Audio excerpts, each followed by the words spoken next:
What's up, guys? We're here in AMC Town Square with Chasing Cinema. James Shu, how are you? .com. And we got two movies tonight, Sex Tape and The Purge Anarchy. Let's do it. All right, well, let's talk about The Purge Anarchy first. Did you like the first Purge from last year? It was fun. Yeah, I thought so too. I thought it was fun. I think it's a great way to describe the movie. I did enjoy it. I thought it was fun, something a little bit different. What do you think about Sex Tape? I'm not feeling it. I mean, yeah. Even the cloud joke, which is probably like trying to be their best joke, wasn't even. I have a problem with Cameron Diaz for some reason. I don't find her as like this great female comedian, and the movies that she's been doing lately try to be these raunchy comedies, and it doesn't connect to me.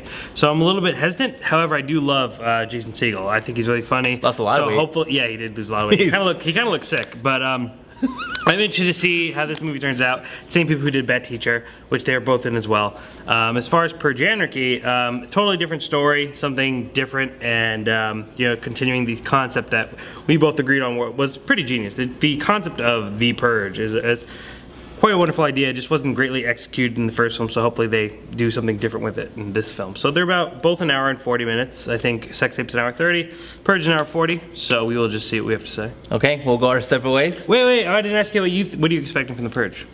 I mean, yeah, we're gonna get some world building. This time, instead of just being in a home, we're gonna be I don't know where it's based, but we're gonna see the whole city or whatever, and I like it. I like the idea, and the concept seems fun. All right, let's go. Even funner, and we'll be back. Okay, so we just got out of our respected movies. Yeah, Sex Tape, we'll go first, I guess. Okay, so Sex Tape is probably what you expect when you saw the trailer. A very kind of wannabe raunchy comedy that's really not that funny and has maybe a few jokes to get you by, but overall it's 90 minutes of just like, okay. It was really just kind of overkill. It wasn't funny. I didn't find myself laughing. I actually found myself quite bored. I'm not gonna be writing the review. Louis Vuitton is, so if you want to see the review on Sex Tape, see what he has to say at chasingcinema.com/sextape. Now The Purge Anarchy. Well, let me ask you about this. What was better, The Other Woman or Sex Tape? Oh, that's a tough one.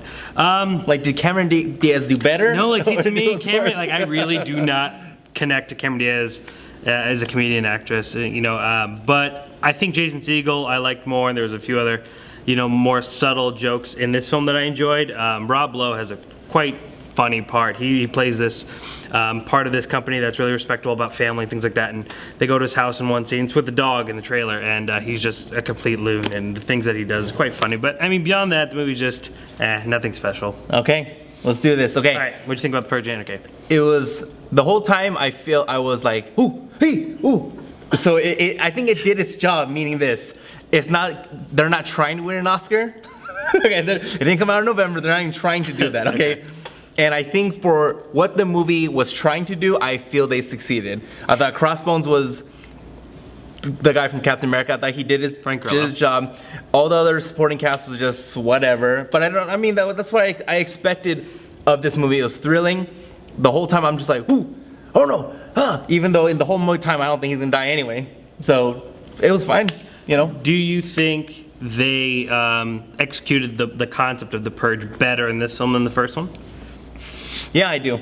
I think that if we continue to do what we're doing as humans, and I'm not here to get all crazy, but like, we're basically killing ourselves every single day. Like the Malaysia second flight, I mean, we do this to ourselves, literally. So I feel that if this were to happen in real life and The Purge was real, yeah, you would see it just like this. There are psychos that come out on this day, ready to do it, and go after each other. I thought they did that. It kind of asks an interesting, well, I think like the first one I said, you know, asks a real interesting question. Are these words on pages the really thing that keep a human being from killing another human being? Is that really what stops a person? That's an interesting question. However, The Purge Anarchy really didn't do well for me. Like, I kind of had a lot of issues with this movie. One being Frank Grillo. I just don't get a lot from him. I could see him being the poster boy for an action film, but I don't really connect him ever. Like, I don't feel like he ever connected to him emotionally as a character or ever played an interesting character. That could just be the writing in some stance. I thought this film, even though the first one was a home invasion, and you know, The Purge was something that's happening out there rather than, you know, going on, where in this film we are in the middle of the Purge, it still feels like it's more of just like a long chase sequence. It kind of just feels stop, shoot, stop, shoot, stop, shoot, stop, shoot, shoot, stop. And it doesn't feel like it has kind of the twists and things that I wanted to from the first film. But my major problem was all these, like, you know, kind of uninteresting characters and things are all buried behind these multiple themes. And I've said many times, I think the most important thing a movie could have is a message. However, when a message is like literally force-fed to you, it just kind of gets old. And I know you were saying how humans will eventually just kill humanity, which, overall is kind of a wonderful theme. There's so many more in this film, and you know what? I don't think they're well thought out. I thought the actual themes of the movie are kind of ridiculous. They're kind of, they kind of put people in these economic statuses, and they just kind of brand one as evil, one as good. They're really generalized, and especially the color of our skin. Yeah, I was just about to say that. Literally, who is playing what? Who plays what social status seems very generalized and very ignorant. I mean, I don't know if that's like where they're going. I mean, they could, and in the movie they could kind of make that an issue too. Like in The Purge, this is what The Purge did. It separated race as a thing. But in the first film, it got a lot of heat because the one man who was playing the poor homeless person was a black man. In this film, the whole this rebellious group is played by a bunch of African Americans, and the rich white people are all white. Literally, it just seems too generalized and a little bit too ignorant to like be telling people these kind of things. And I'm just like, I get the thought that the rich hold the poor down. I can understand that thought, but generalizing just every single rich person, it seems like it's really just kind of out there and a little bit not what we need nowadays as a theme. So I don't think that there's kind of really any turned me Asian off. people. Not like that even matters. Well, maybe I think there might have been one or two. Was there? And then the rich people, there's only one African American. I swear, there was only one. Yeah, there's one. And everyone else was white. I was like, come on, ain't no one else got some money?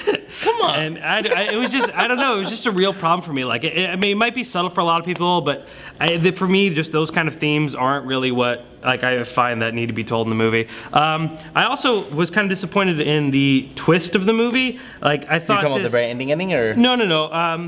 No, I actually liked kind of the ending, but I'm talking about this. There's a band of people out during the Purge that are kind of advertised a lot. The masks on, one has God written on his forehead. Yes. They seem like they're going to be playing an important role, and eventually, like they're just kind of simply there. It ends up not being a really good payoff. I thought they could have had like a way more significant part, but unfortunately, it was just kind of let down. So, I mean, I still think it has moments of intensity. I think you have that right. I think there are some fun moments, but overall, I was kind of disappointed. Yeah, and it happens. Especially when you walk out of a week with Dawn of the Planet of the Apes and like such like that. I mean, I saw that movie again. Like I'm still reeling over that film, so I can understand how these films just seem really petty in comparison. But if you want to read my full review, go to chasingcinema.com/purgeanarchy. And then next 5 weeks from this week, I'm pumped. 5 weeks? Yeah, next 5 weeks I'm excited. Every week. Oh, okay. I thought you meant like in 5 weeks. Next week we got Lucy and Hercules, which we'll be covering both. I'll be doing Lucy. You're gonna go see Lucy? That for the premiere. Okay. But the next day I'm watching Hercules too. I mean, come on, right. The Rock takes a lion's head off and puts on his own head. And then I think the next week is Guardians of the Galaxy. Boom! So we have a Marvel's pretty big week. back. Love it. So we'll kind of get out of this slump and get back to blockbuster heaven. Okay, guys, we'll be back. Facebook, Twitter, like and follow us, man. Sir. And until that next week, see you guys. See you soon.